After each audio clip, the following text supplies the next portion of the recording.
Can I give you some food for your heart? I want to talk about forgiveness today. So, good morning, good afternoon, and good night. Depending on where you're listening or watching me from, because I've been thinking about forgiveness all week. It's one of those subjects that sounds quite straightforward until someone gives us a reason to practice it. It's a bit like dieting. Dieting is a wonderful idea until somebody walks past with a big box of donuts. Suddenly you're having a conversation with yourself. I'll just have one. It's only a small one. I'll start properly tomorrow. We can be very convincing when we're talking to ourselves, and sometimes I think forgiveness is a bit like that. We all agree it's a good thing until it's our turn. Life has taught me that human beings are fascinating creatures. We can walk into the kitchen and completely forget why we went there. We can spend 10 minutes looking for glasses until we discover they're on top of our heads. We can't remember where we parked the car. But if someone embarrasses us 20 years ago, suddenly our memory becomes crystal clear. We remember what they said, where they were standing, who else was there, even what they were wearing. It's amazing how selective our memories can be. And then there's the loo. Have you ever noticed how clever we become when we're sitting on the loo, relaxing our body, just waiting to hear that plop? You suddenly remember an argument from years ago, only this time you've got the perfect answer. You've won the debate. You've made your point beautifully. The only problem is the other person isn't there. They've probably out enjoying the day while you've accepted an imaginary award for winning an argument that finished years ago. On that realizing, you wipe your bum, you take a quick look at the tissue, flush it down the toilet, wash your hands, and the issue remains unsolved. Then we are somewhere and somebody mentions your ex's name. Oh, yes, I saw him the other day, and you start thinking, I hope he's put on weight.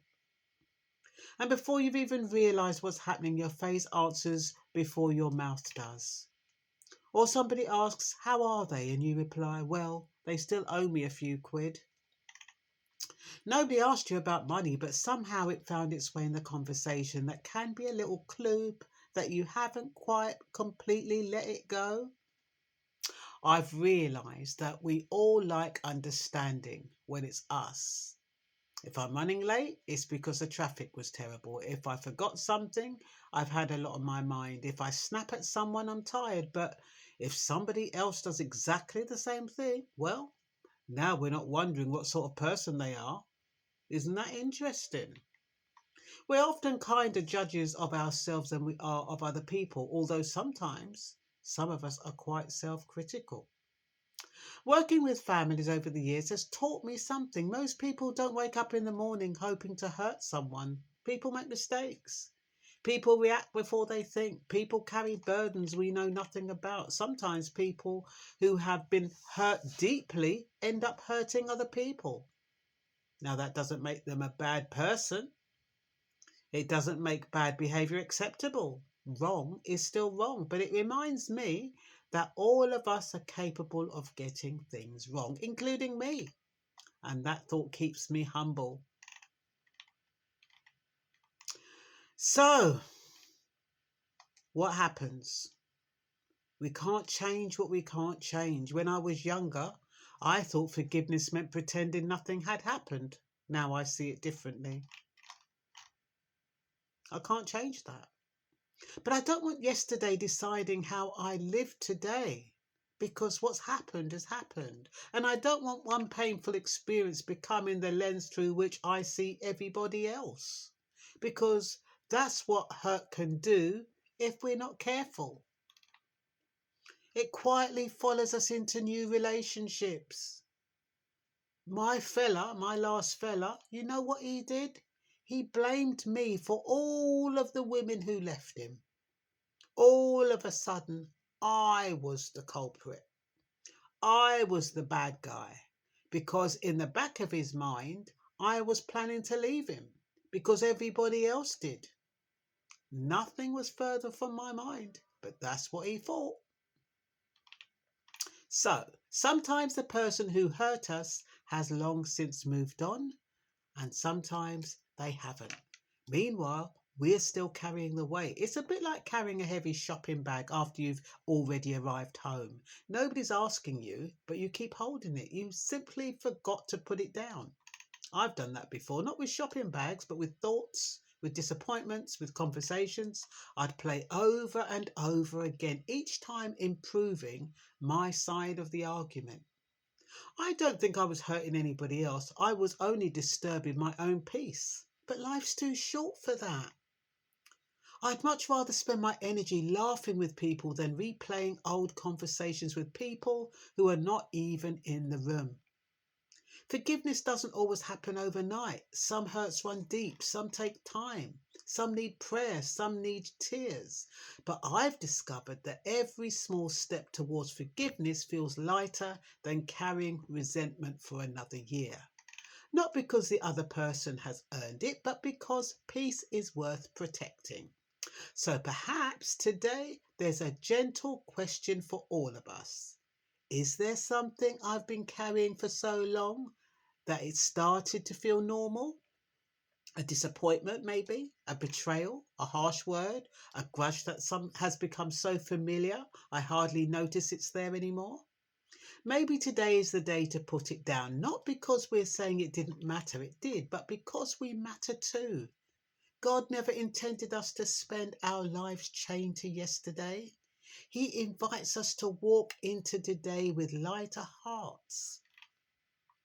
So, all I'm saying is that forgiveness is not easy, but when you don't forgive, you carry that weight in your heart. And I want to heal hearts today. I want to give food for your hearts today. I want to be able to help you to understand that some of the things that we carry are not worth carrying. And lack of forgiveness is one of them. My partner left me, and I could have cursed him. I could have wished him all the bad things under the sun, but I didn't, because I thought to myself, he knows why he's leaving. He's leaving for greener pastures. That's why people leave. They leave because they believe they're going to get something better, and he's allowed to do that. Every person has free will, so we cannot keep going on about it. You know, in Love Island, we've got Ellie, and Ellie's screaming and ranting and raving because Fizz wants to be with someone else. He's allowed to change his mind. He's allowed to choose. The best thing for her to do is to step back and forgive. I wasn't the right person for him. Or if I am, we will find our way back together. It doesn't do you any good to carry that resentment, to get so upset and scream and rant and rage. Can you imagine how exhausted your heart is? Can you imagine what your heart is saying? Ellie, please give it a break. Give me a break. That's all I want. I just need some peace. I just need some rest. Let him go. Let him go where he wants to go. And that's what we need to do. When we forgive, we need to let it go. We need to accept that the person has made a mistake. Sometimes they'll apologize, sometimes they won't. But regardless of whether they apologize or not, we accept that they are human, they are capable of hurting us, and we have to pray that it's not intentional, and we have to move on for our own sakes, not for theirs. It doesn't mean it didn't happen. It doesn't mean it didn't hurt us. It just means that we forgive to enable ourselves to move on and get on with life and enjoy it how it was meant to be enjoyed. Who knows what's happening through the next door? Who knows what's happening tomorrow? Who knows if your knight in shining armor might not just land in front of you, and he might not have been able to do that because your ex who left was in the way. So that's all I've got to say for now. You have a wonderful day, and I hope you found this interesting and enlightening.